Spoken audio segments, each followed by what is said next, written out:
dahil sa kapal ng snow. Ngayon mga lately years na wala na. Hindi na ganong kakapal. Nakaka-miss din ng snow. Kaya pagka kasagsagan na ng snow, nakakatuwa naman kahit na malamig.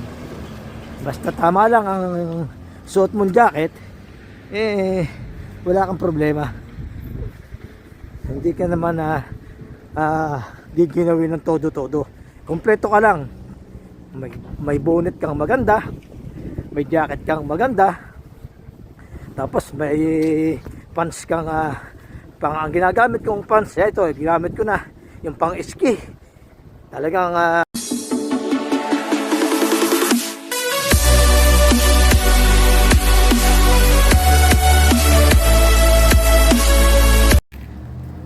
hello everyone, magandang umaga sa ating lahat dito sa Montreal, at magandang gabi dyan sa Pilipinas.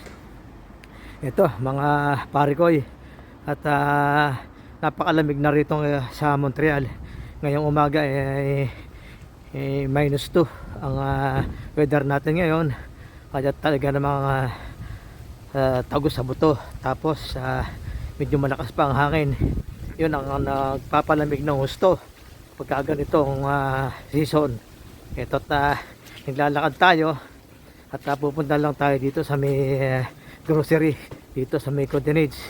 20 minutes walk mula sa bahay. Lakad-lakad lang tayo wala naman tricycle dito, hindi naman nauso, at saka walang dito sa street neto, wala naman bumibiyahe dito sa mga loob. Ang bus nandito lang sa main road, ang mga bus. At talaga dito puro lakad ang gagawin mo. Hindi naman tayo makapag-bike at malamig. Mayroon akong bike doon, electric bike, malamig. Hirap ng bike, pati scooter ko hindi ko rin magamit pag gaganto ng malamig. Nakatambay na lang doon, lakad na lang tayo, at nakaka-exercise pa rin tayo kahit papano. At mamaya pa ang trabaho ko, mamaya pang hapon, at tayo gagawa muna ng egg pie. At may order sa atin sideline, sayang din yun. At bibili tayo ng skim milk dito sa grocery dito sa Golden Age. Kaya kailangan natin bumili, makagawa na para mamayang hapon ma-pick up na bago kami pumasok sa trabaho. Ito stop pa, hintayin lang natin. Ito go na. Yan, ito yung kahabaan ng Victoria. Yan, nandito yung mga bus galing dyan. Layo rin lakarin to. Ganito kami pagka mamimili, pag tinatamad magdala ng sasakyan, lalakad na lang kami ni Mrs. Masama, napaparami ng bili si Mrs. Yun, ang hirap magbitbit, mabigat. At pag may time talagang naglalakad kami kahit anong tindi pa ng lamig, kahit pa winter yan, nag-snowstorm, naglalakad talaga kami para ma-exercise. Mahirap dito pag wala kang exercise. Talagang tataba ka, bibigat ang katawan. Marami dito ang tamad maglakad. Ayan, pari ang kain mataba. Mahirap kikilos pagka mataba. Kaya mini-maintain natin ang ating katawan na palaging slim para madaling kumilos at iwas sa mga sakit-sakit na yan. Ganito rito sa Canada. Ito masakit na sa kamay. Mahirap mag-vlog pag ganitong malamig. Palitan kaliwat kanan, suot sa bulsa ng jacket, malamig. Ito't nakapang winter jacket na tayo, nakabonet. Yan ako. Yan ang ikinasusuko dito ng maraming Pilipino. Suko sa lamig, lalo yung mahihina sa lamig. Meron nga akong isang nakausap dito na lalaki na mga nasa magti 30 years old pa lang siya.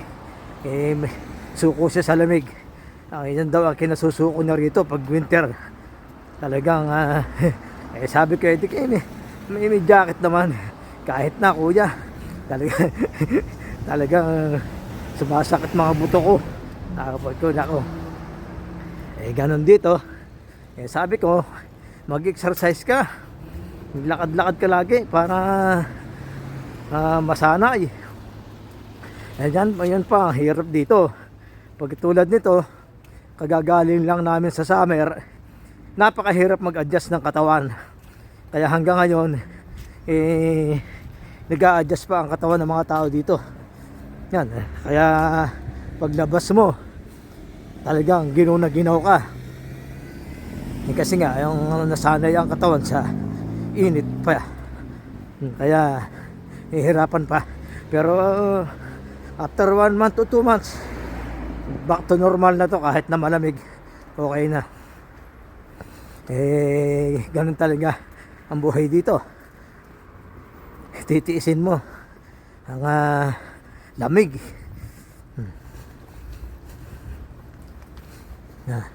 Kung kayo may mahina sa lamig, hindi kayo tatagal dito sa Canada. Hindi naman lahat ng parte ng Canada ay malamig. Yan, na sobrang lamig. Yan, sa Vancouver, medyo maganda ang weather dyan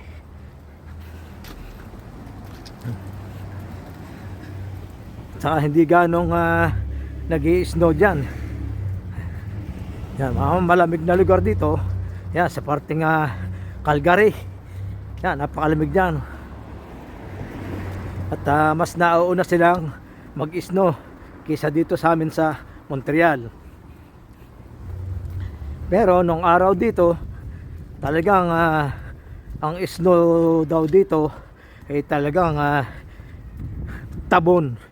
Pag nag-snow magdamag, paglabas mo ng bahay, hindi mo na makita yung sasakyan mo kung alin na kung nasaan, dahil natabunan na ng snow. Nagbago na ang panahon, climate change na yan. Unti-unti nang nawala ang snow, bumaba, hindi na ganun kakapal.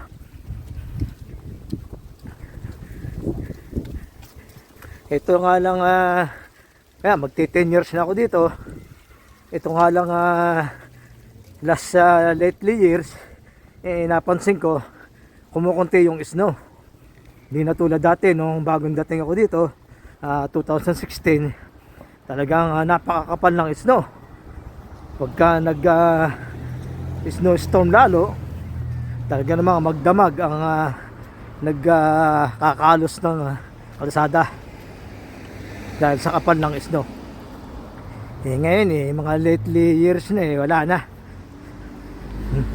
Hindi na ganong kakapal. Nakaka-miss din ng snow. Kaya pagka kasagsagan na ng snow, nakakatuwa naman kahit na malamig. Basta tama lang ang suot mong jacket, wala kang problema.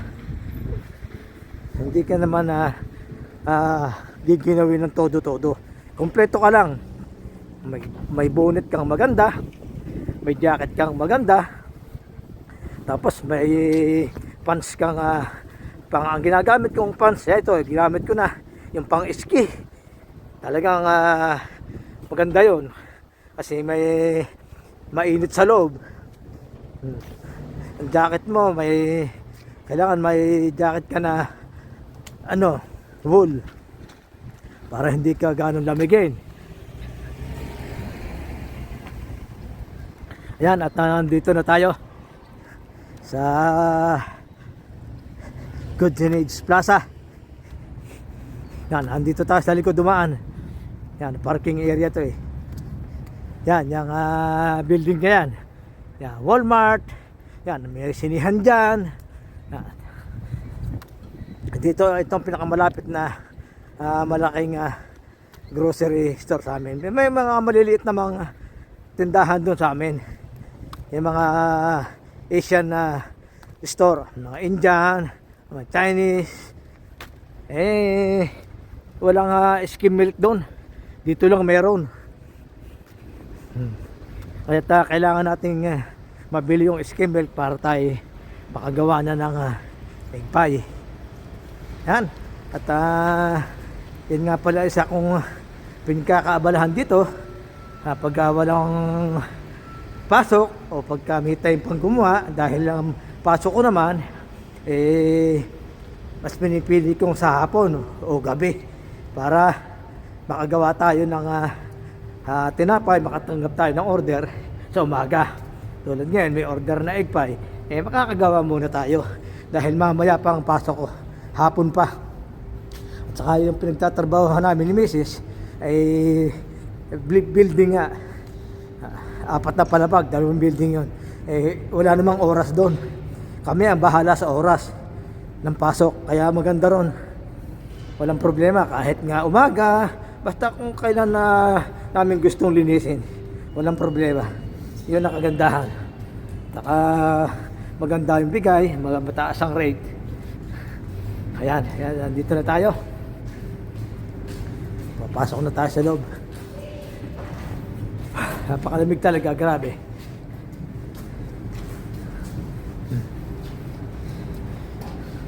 Yan, nandito na tayo sa loob ng Golden Age Plaza.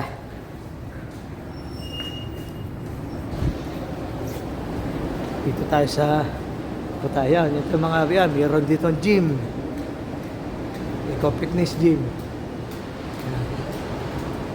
Yan ang gym. Kaya nag-gym dito.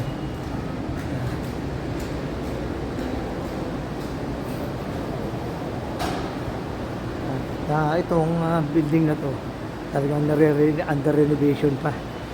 Maraming bakante. Ito, bagong bukas dito.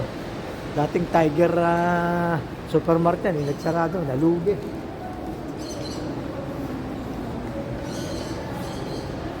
Ay, nasa taas pala tayo. Balik tayo, balik. Mali.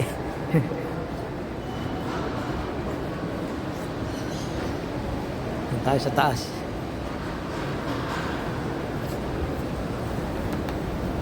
Tayo pumunta sa Chinese restaurant. Chinese store. Mali na tayo. Giniginaw kasi ako. Kaya mali na sinasabi. Malamig. Kaya hindi pa tapos dito ang ginagawang elevator. Yan. Talagang nare-renovate ito. Hindi pa tapos.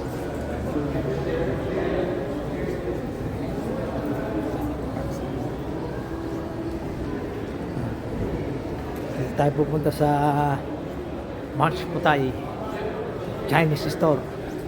Yan, napakayat doon sa sinihan. Talagang nare-renovate nila ng store. Pinapaganda tong plaza na to. Yan, papakayat doon sa sinihan.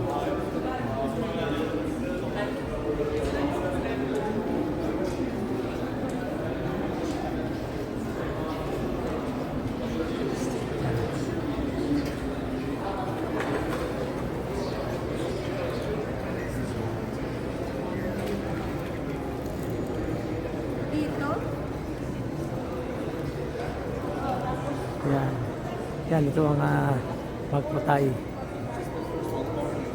Yan, dito daw kami namimili. Yan sa Magpatay niyan. Yan ang mga pamilihan namin dito. Yan. Ikot muna tayo dito sa plaza. Maluwang yung plaza na to. Dito mga tumatambay mga tao, lalo pag winter. Yan, meron dyang tambayon dyan. Free wifi pa sa baba. Yan, pasok na tayo doon sa loob. Bibili tayo ng skim milk.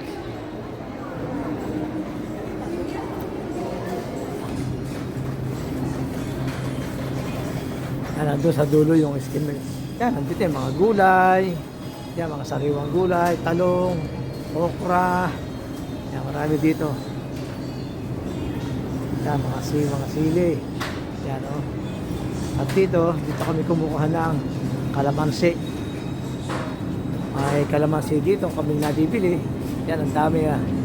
Yan yung kalamansi, oh. Halos $2 ang isa. Yan, kalamansi. Yan, marami. May dahon ng malunggay. Yan. At dito, mga gulay.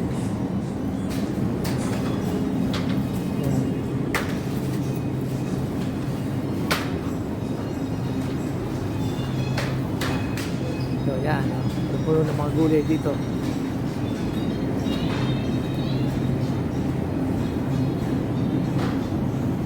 Tapos dito sa likod na to, karnihan. Dito yung mga tindahan ng karne. Yan, mga tindahan ng karne.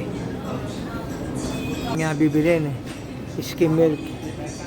Yan, yan, halos $13 ang isa. Kukuha tayong dalawa ng skim milk.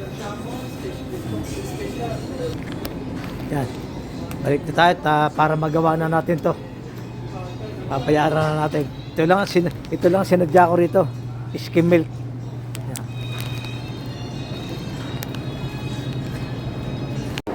Yan guys, Marco, tayo palabas na. Uwi na tayo. Yeah.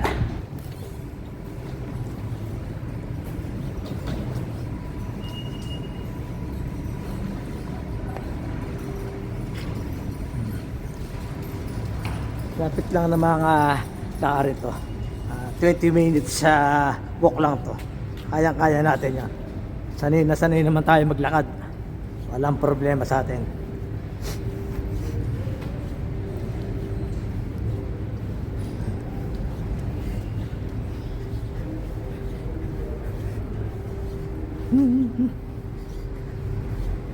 Yan, ganito ang buhay namin dito sa Canada.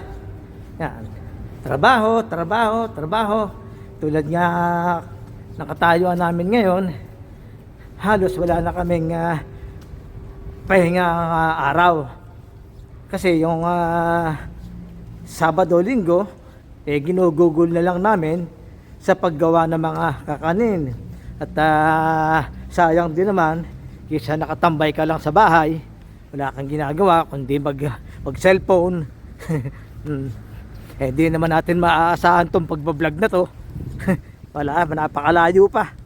Buti kung kumikita na tayo sa YouTube, hindi naman. Kaya't napakalayo pa. Tinutuloy ko lang to, aking pagbablog, bilang libangan. At natutuwa rin naman ako sa aking ginagawa. Yan, tulad ngayon, naglalakad ka, gumagawa ka ng content. Ay, maraming salamat po pala sa ating mga subscriber. Shout out sa inyo lahat. Maraming salamat sa inyo. At sa mga nanonood sa mga videos ko, mga content ko, maraming salamat po sa inyo. Kahit tayo ko kunti pa lamang. Siyempre, nangangarap din tayo sana na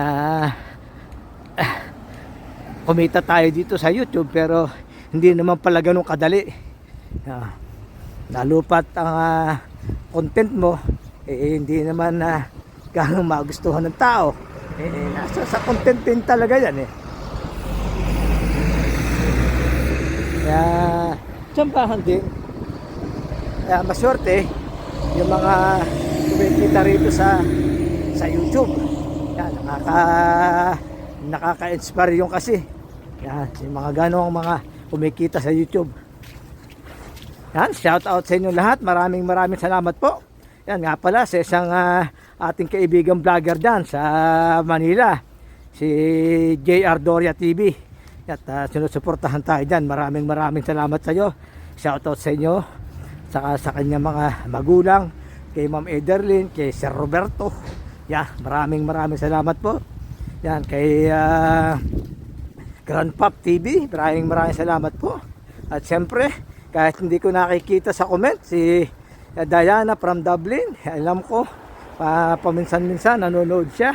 Maraming salamat sa suporta mo. na marami pang iba. Maraming salamat dyan sa mga kumpare ko, sa mga kaklase ko na may mga ilan nanonood. Yan. At sa mga kapatid ko, shout out sa inyo yan. Nanonood na yung mga kapatid ko. Pinapanood nila yung vlog ko. Nakita ko nung isang araw, nag-message sa akin yung hipag ko. Pinanonood daw nila yung mga vlog ko. Ayan, at itong December, meron na naman muli tayong bagong trabaho. At secret muna natin yan. At i-vlog natin yan. Bali, ano na to? Halos pang-apat na trabaho. Ganyan talaga rito. Hanggat kaya ng katawan mo, tanggapin mo ang mga trabaho. Ngayon, kung hindi kaya, resign ka dun sa kabila. Bawas ka ng isa, dagdag naman ditong panibago. Yan, ito pero itong susunod kong trabaho, napakaganda nito. At maganda-ganda rin ang binigay sa ating rate. Yung oras, maganda rin. At ito, declare yung bago kong trabaho na to. Yung iba kasi naman, part-time lang yun hindi yun naka-declare. Tapos yan nga, yung paggawa-gawa namin ng kakanin. Yung asawa ko, mga kakanin. Ako, yung mga cake roll, yung mga tinapay. Yan, hindi ako nakakagawa ngayon ng pandesal Lalo pa ngayon, napakalamig na, napakahirap magpaalsa ng tinapay. Wala akong proofer. Kaya nahirapan ako, hindi ako gumagawa. Tapos naman, yung Spanish bread, hindi rin tayo makagawa kasi wala nang margarine na nakukuha rito galing ng Pilipinas. Binawal na ang margarine dito na nanggagaling sa Pilipinas, yung Star Margarine, kasi hindi sila nakapasa. At marami daw content na ibang flavor yung ating margarine, kaya hindi nakapasa dito. Dati marami nang gagaling sa Toronto ang margarine, dinadala rito sa Montreal. Ngayon wala na makuha, matagal na. Margarine natin gamit na gamit dito, lalo yung mga gumagawa ng kakanin. Ayan, pauwi na tayo. Okay, hanggang dito na lamang mga pare ko, at maraming salamat sa inyong lahat, sa mga subscriber at sa mga bagong subscriber. Maraming salamat po, at pakivisit nyo po yung ating mga old videos para mapanood nyo yung iba kong nagawa na content, yung mga pasyalan, yan, pagkain, yan po ang aking content pasyalan, yung mga hanap buhay dito ng mga Pilipino. Yan, at saka kino-content din po natin about food. Yan, food vlogger na rin po tayo. Kaya yun na po ang ating kino-content. Maraming salamat sa inyo. Hanggang dito na lang. Hanggang sa muli, samahan nyo ako palagi sa aking mga content. At sa mga bagong pasok, paki-subscribe, like, share, and comment. Yan po yung malaking tulong na sa aming baguhang content creator. Okay, maraming salamat. Good day. God bless us all. Bye-bye.